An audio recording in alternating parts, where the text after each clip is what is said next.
Hello, buddy. Welcome back to Tin Man Score Channel. I'm your host, Jeffrey Tin Man Taylor, and today I'm reacting my third and final Mr. Nightmare video for you guys, and this one's 5 Disturbing True School Lockdown Stories. So without further ado, I'm going to turn these lights off, move the camera up here for you guys, and let's get this reaction on the road and in the bag. Okie dokie, here we go. Immediately go to the nearest room and lock and barricade the door. Stay low and stay quiet.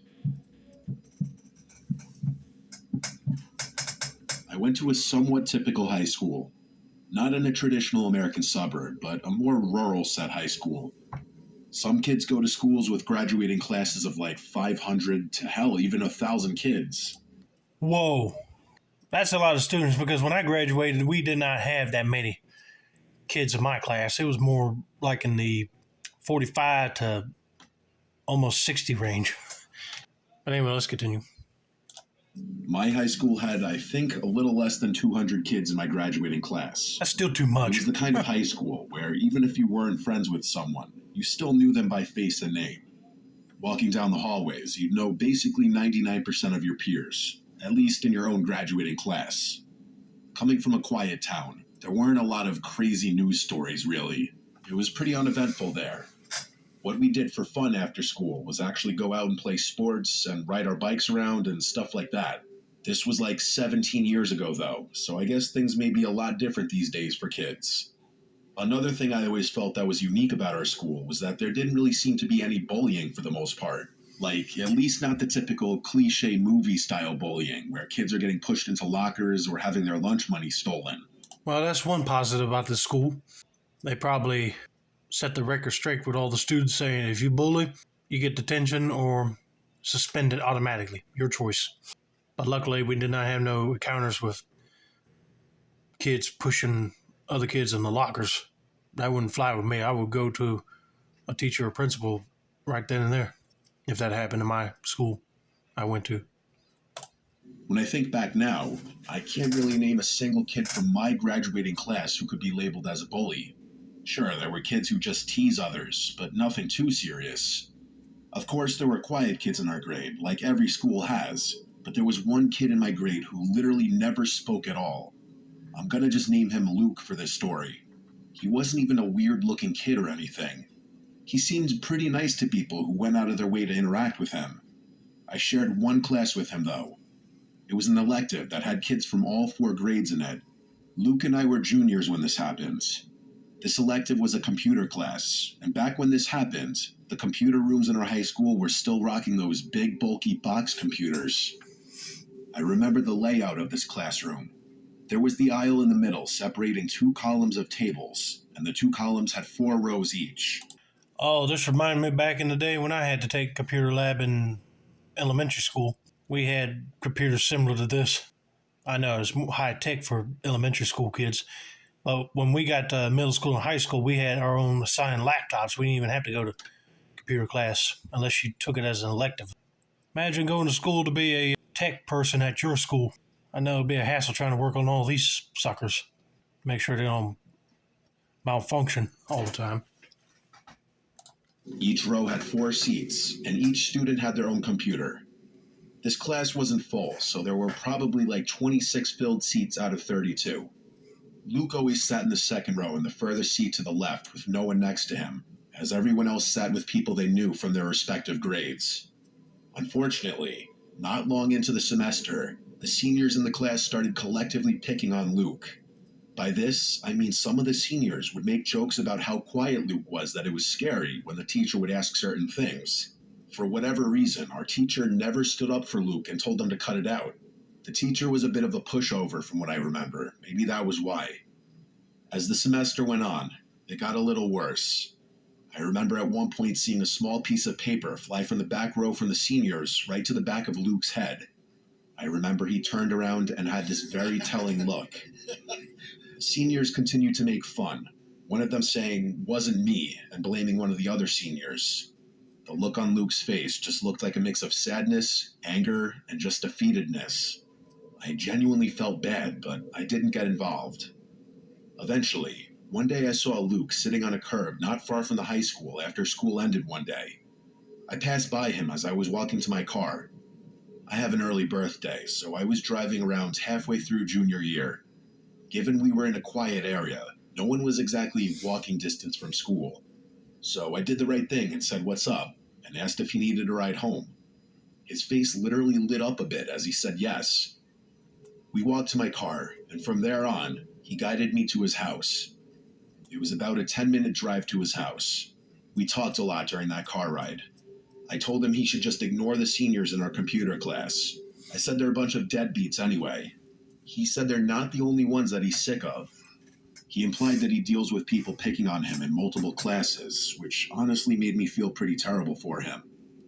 In those 10 minutes, I felt like I learned a lot about Luke and got to know him as a person just a bit, and he seemed like a decent kid.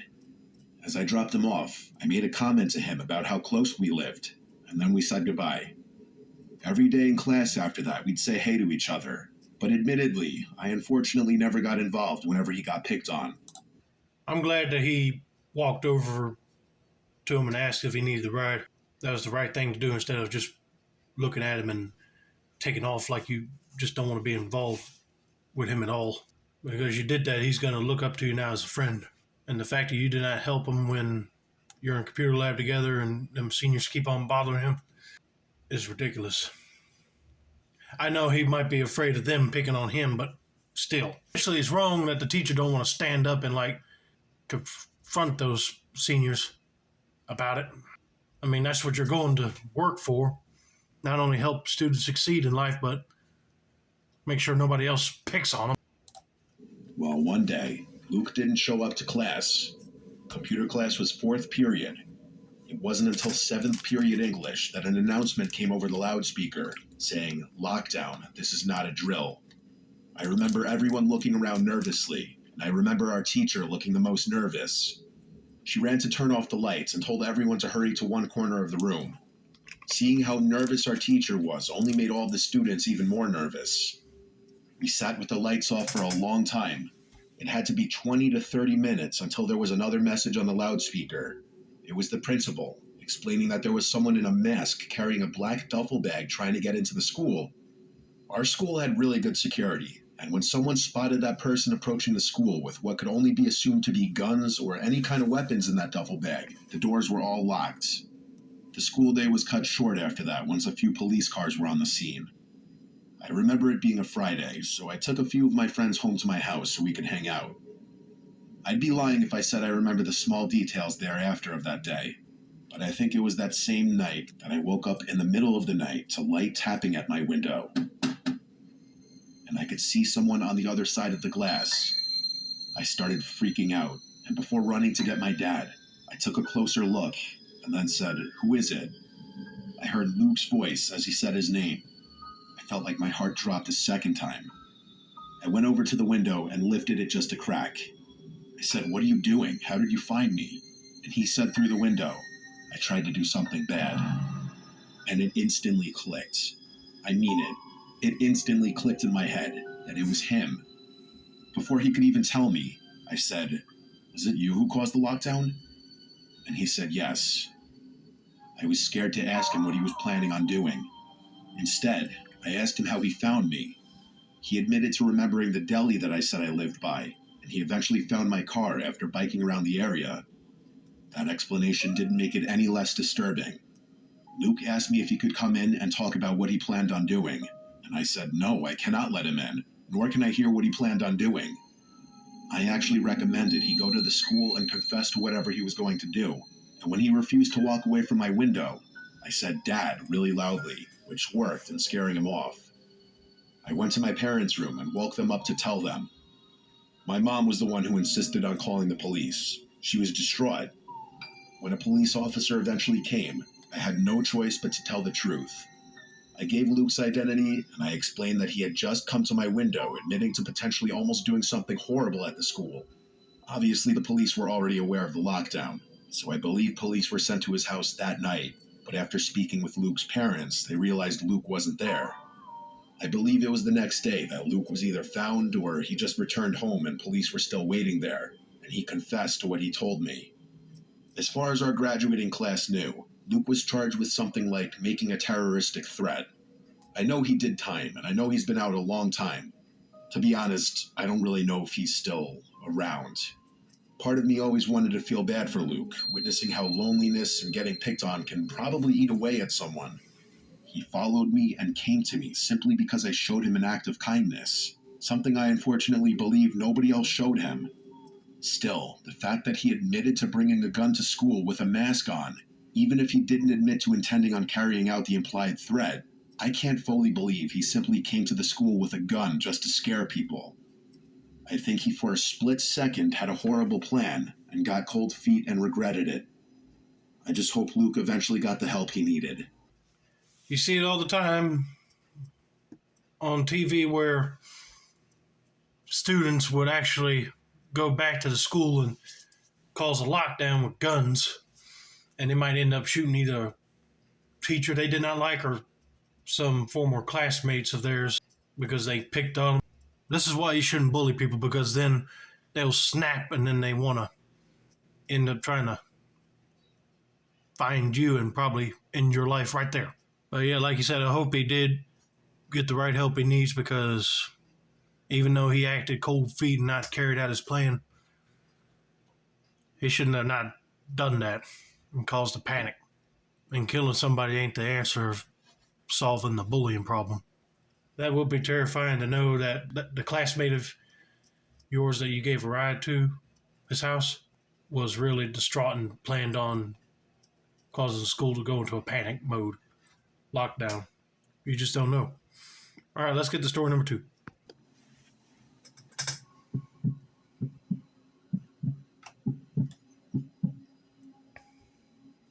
This happened in 2016, back when I was in 5th grade. If you remember that year, you probably remember all the killer clown sightings that were happening around the country. At the time, it was all over the news and social media. Most adults thought it was just some dumb trend or prank, but for young kids, it was actually pretty scary. I would have said it was a dumb trend. Stuff like this ruined the image of clowns for some people, and professional clowns hardly had any jobs lined up for them because of stuff like this people were doing. I'm just glad it is over. Knock on wood. It was a normal day at school. I went to an elementary school in a quiet suburban area where I still live. Nothing weird ever really happens here. It was around 1 p.m., I'm guessing, because it was closer to the end of the school day. We were in class working on some random assignment, and the classroom was quiet except for a few people whispering. Then, one of the students in my class suddenly said out loud, "There's a clown outside." I still remember her high-pitched voice as she said it. Some of us stood up and looked toward the window, and yeah, there really was a clown outside. He was standing just a few feet away from the window, facing our classroom directly. He was wearing a baggy, dirty red and yellow clown suit and had white face paint with black around the eyes. He was smiling and staring in at us with this big fake grin. After a few seconds, he started waving slowly. Some of the kids thought it was funny and laughed. Others were clearly freaked out. No, I wouldn't be laughing at the situation, because if he ain't there to entertain kids for like a little school party function, then he's not one of those professional clowns. He's just somebody that snuck on the campus, probably planning on terrorizing you. But let's just see what happens next in the story. Our teacher, Mrs. Riker, walked over to the window, looked at the guy for a second, and then said through the glass, loud and annoyed, "Excuse me, classes are in session. You need to get out of here." The clown didn't react at all. He just kept standing there, smiling and waving. Mrs. Riker told us all to sit back down and said she was calling the front office. She picked up the corded classroom phone and then walked into the hallway with it and spoke quietly. The phones in the classrooms were always next to the door, so that's how she was able to walk outside the room with it. She came back in moments later and then hung up. She walked over to the window and shut all the blinds after she saw that the man in the clown costume was still there, doing the same creepy waving motion, smiling, and general clownish mannerisms. Not even 2 minutes later, the principal's voice came over the loudspeaker. "Staff, please get your classrooms into lockdown formation." There was a sense of urgency in the voice that, looking back, was probably to alert the teachers that it wasn't a drill without causing all the kids to go into a panic. That's when it got serious. Mrs. Riker rushed to turn off the lights and told us all to get under our desks. She pulled the door shut and locked it. Everyone was quiet. Some kids were giggling, but others looked scared. I was definitely scared. I don't know why people would be giggling when this is a serious threat. Seeing a clown at your school ain't no joke. He probably might have some sinister intentions. This ain't no laughing matter. You need to be quiet when the teacher tells you to be quiet. We stayed like that for what felt like forever, but it was actually about 30 minutes. Nobody knew what was happening, but eventually, the principal came back on the loudspeaker and said the lockdown was over and that the situation had been handled. Apparently, school security had confirmed that the clown was gone. They didn't tell us anything else. Classes went on like normal for the rest of the day. It felt weird. Everyone was talking about it during dismissal, but the teachers didn't say much. Then, after school, I was walking home with my friend Chris. We lived in the same neighborhood, just a few blocks away. While we were walking, a couple of fifth-grade girls behind us suddenly ran past us, looking panicked.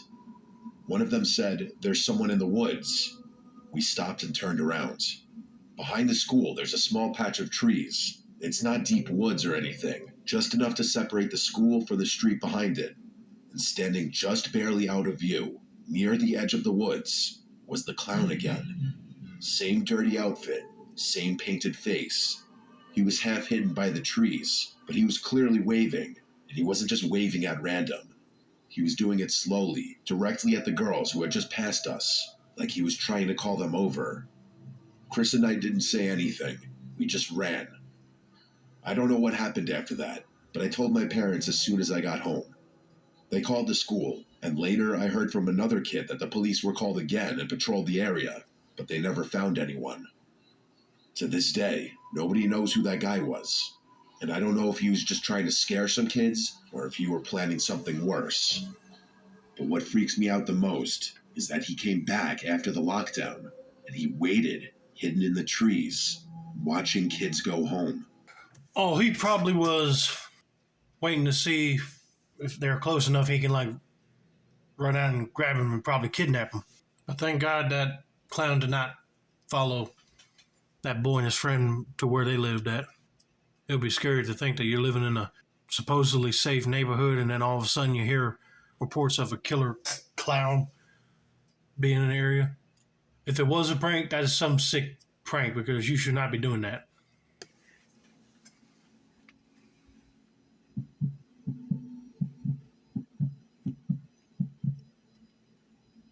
So this happened not long ago. I live on the outskirts of Philadelphia, where it's me, my son, and my stepdaughter. I say stepdaughter as I've taken my best friend's daughter in legally. Around 2016, my best friend Joanne was murdered by her husband. He ended up making national headlines and was convicted of 5 more murder cases.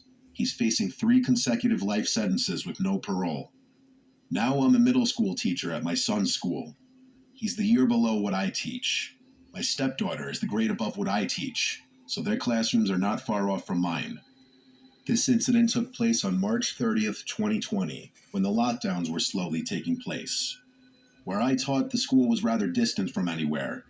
The next school was about 10 miles, the gas station was about 2 miles, and the nearest park was about 600 meters from where we were.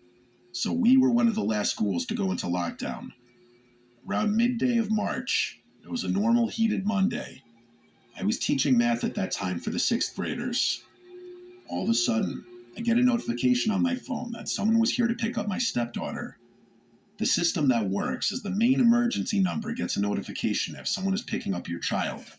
The thing is, my stepdaughter was 3 classes down from me. She had no appointments, no close family that lived in a good radius from us. I replied that I'm here at school and no one in a 10-mile radius is picking her up. This was sending alarm bells off left and right. They said that the person picking her up was her biological dad. The school doesn't have that type of information on file. A few minutes go by on the phone and it's dead silent.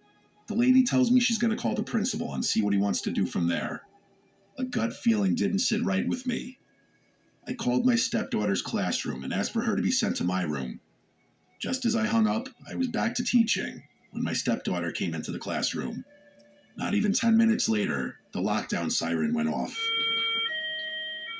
I had kids push desks to the door and barricade the windows, and everyone sat in the corner. I had a pretty good feeling on who this lockdown was about.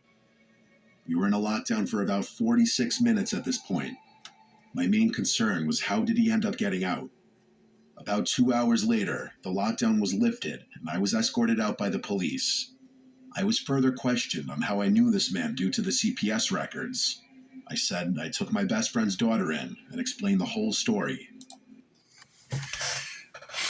Oh man, that would be crazy too. Because yeah, if he's supposed to be in prison without parole, how in the world did he get out? Unless one of the guards were watching him and he snuck out. But it seemed like he didn't want her to take his daughter away from him, so he was going to go grab her and kidnap her, probably. The police informed me that how he had gotten out was a prison bus transporting inmates to another cell, but a car came swerving in and crashed into the prison bus, leaving 10 prisoners dead on the scene, 2 prison guards knocked out, and 20 escaped. There were police already at our house waiting for the dad to show up, but he never did. When they heard the lockdown at the school, they knew it was one of the prisoners. If they had never gotten there on time, I honestly have no idea what would have happened. So he was on that prison bus and transferred to another prison, but then a car had to hit it, killed 10 prisoners, and the others fled. So they figured he was going to go back to her house and try to grab her. But instead, he decided to go to the school and caused a whole big ruckus over there.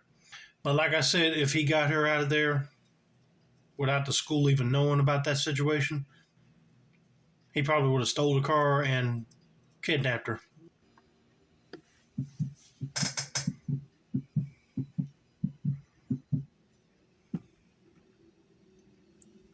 This happened during my freshman year of high school. I'm 21 now, and I still think about it all the time. I went to a public school in a pretty average suburban town. We did lockdown drills maybe once every couple months, so when this one started, that's exactly what I thought it was. Just a drill. It was a Wednesday, 4th period. I remember because it was earth science, and we had just finished a pop quiz. I was putting my stuff into my backpack when the loudspeaker came on and said, "This is a lockdown. Lock all doors, lights off, stay quiet." At first, nobody panicked. Our teacher, Mrs. Chen, sighed, got up, and locked the door like usual. She turned off the lights and told us all to get into the corner of the room, away from the door. Everyone was laughing a little and whispering like it was no big deal. I don't get why people do that. I mean, I had issues with that back when I was going to school. There was a bunch of kids that were like, keep on talking, and the teacher said, shush. I mean, when you have a lockdown, it may not be a drill at all. It may be a real threat to the school. That's just ridiculous. But then we heard a second announcement. Same voice, but it sounded different. More rushed. "This is not a drill. I repeat, this is not a drill." That's when the room went silent. My teacher didn't say a word. She just motioned for everyone to stay down and keep quiet. I could tell even she was nervous now. She kept checking her phone, and we could hear faint, distant police sirens outside. A few minutes passed, then we heard something from the hallway. Footsteps. Slow ones, and not in a hurry like a cop or a teacher, just one person walking. They stopped right in front of our classroom. We were all staring at the door. Nobody breathed. Then came a knock. Not loud, just a soft, slow knock, 3 times. Nobody moved. Then the doorknob turned.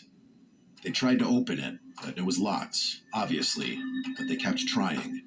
Not aggressively, just turning the handle back and forth like they were checking. And then, a male's voice on the other side said, "This is just a drill. You can open the door now." We all collectively looked at Mrs. Chen, and then she looked back at all of us, put her finger up to her lips, and shook her head no. The person on the other side of the door kept knocking and trying the doorknob, and eventually the knocks got more aggressive as the voice of the man on the other side kept saying hello. Our classroom was on the first floor in the science wing. I can't tell you how much I was shaking in my shoes. I know even if all the other kids didn't want to admit it, they were as well. Eventually, the knock stopped, and the man must have walked away. We heard nothing after that for a solid 5 minutes. Total silence, apart from the police sirens outside getting louder.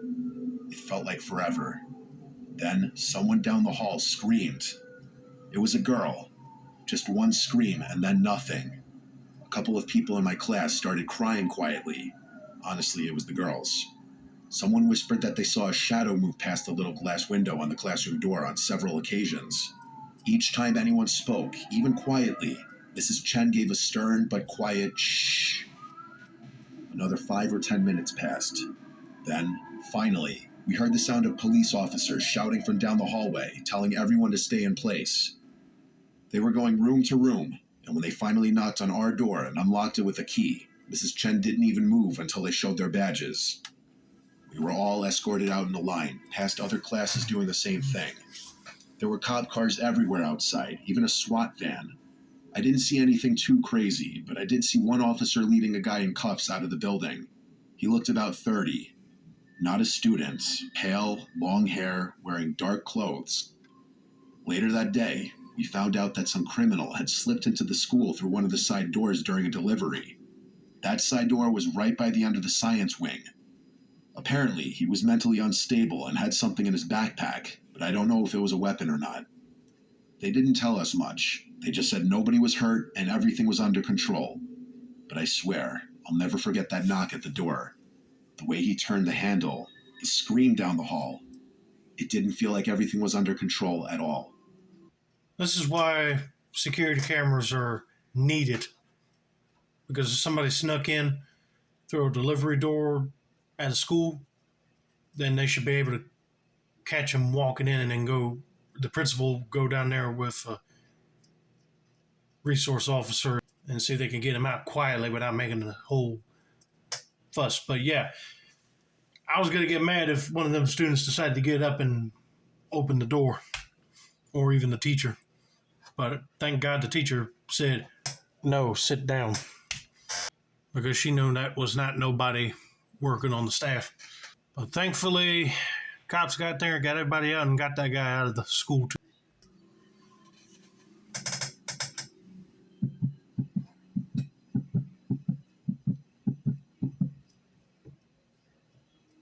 I had just started school, and I already had a lockdown to tell. I'm only 15 years old and just started as a sophomore at Northside High School in Jacksonville, North Carolina. That morning, I came to school early, around 6:55 a.m. I was one of the first people in my first period class, which was chorus. Our classroom is at the very end of the fine arts hallway, right next to the auditorium. I was sitting at my seat with my phone out, listening to music and just waiting for the bell to ring and start the day. After a few minutes, I heard my teacher say something, so I paused my music and took out my headphones. When I looked up, I saw my classmates heading into the closet at the back of the choir room. I was confused. We had just practiced a lockdown drill the day before, so I wasn't sure if this was another drill or something else. Still, I listened to what the teacher was saying and followed everyone else into the closet. The teacher shut the door behind us and turned off the lights. We were now sitting in complete darkness, with only a small amount of light coming in from under the door. At this point, I still didn't know what was happening, but then I heard police sirens outside. That's when I started to realize this wasn't a drill. It was real. I started to feel nervous, but I kept calm. I figured if I stayed as composed as I could, maybe I wouldn't panic as much.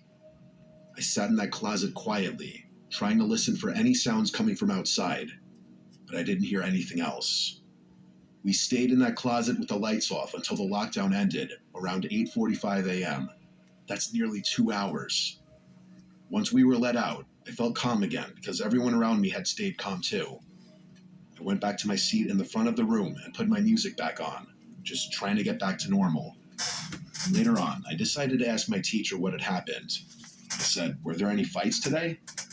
The teacher looked at me seriously and said, "It's much worse." That's when I started to realize something serious had really gone down. I looked out the window and saw cars lined up in the back of the school. At first, I thought it was just regular pickup traffic, but it felt different. In the classroom, some students were trying to get information. Eventually, my friend Jacob told me that someone had been stabbed in the middle of the school, in the rotunda. I didn't know much more than that at the time, but shortly after, my mom texted me asking if I was okay.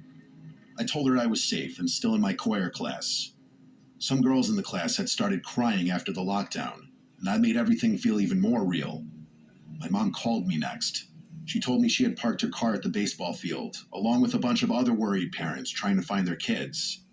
Eventually, my name was called and I was allowed to leave the school. When I got to the field, I found my mom. She was clearly shaken up, and honestly, so was I.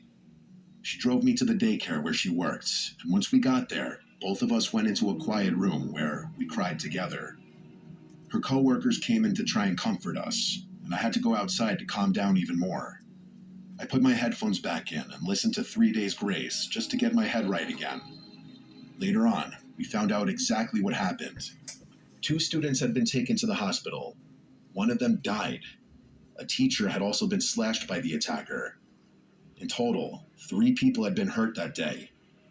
I started searching for more information and found the press conference about the incident already posted online. After watching it, my mom took me to Arby's to get something to eat. I hadn't eaten all day. We got our food, then we went to pick up my younger brother from his middle school. He told us he had noticed a lot of cops at the school, but didn't know what had happened. When we got home, I kept searching online for updates. That's when I saw that a 16-year-old had already been charged with voluntary manslaughter, assault with a deadly weapon, and a list of other serious charges. 2 more students, one 15 and one 16, were also charged with assault and disorderly conduct. What made it even more disturbing was that someone had recorded the stabbing and posted the video on Snapchat. I didn't watch the video myself, but my mom told me about it. She said in the video, the person recording was running, so the phone was pointed at the ground, but you could clearly hear the screams of kids as the stabbing happened. My mom thinks the whole thing might have been gang-related, and after I heard that, I was scared. Scared that someone might come back to retaliate. Another attack. More violence. It's hard to believe that someone actually died. I didn't even know the kid, but I've been thinking about him ever since. I hope he rests in peace. I was going to say when he mentioned something about being rushed into the closet after they just did a drill the day before, it don't matter about that. You never know if they just want to keep doing drills like every week, just so everybody gets the routine. If something did happen, then you'll be prepared. But sad to think that a bunch of punk kids had to go into a school and kill one student and slash a teacher and another student. That student had a life ahead of him, and then it got taken away just like that. I'm glad they got those kids and charged them with something, but I hope they give them life imprisonment or lethal injection, because that is not right at all. And it would be scary to think if it was gang activity and more people would come and try to retaliate because of their members being arrested. Jeez. I think out of all of them, this one was the most disturbing for sure for me to listen to. Like he said, may that student rest in peace, and prayers go out to his family. But anyway, I hope you guys enjoyed this video. Don't forget to like, subscribe, turn on post notifications for more Mr. Nightmare content like this. This has been another successful installment of the Tin Man Score channel. I'm your host, Jeffrey Tin Man Taylor. I say that's a wrap, and have a nice day.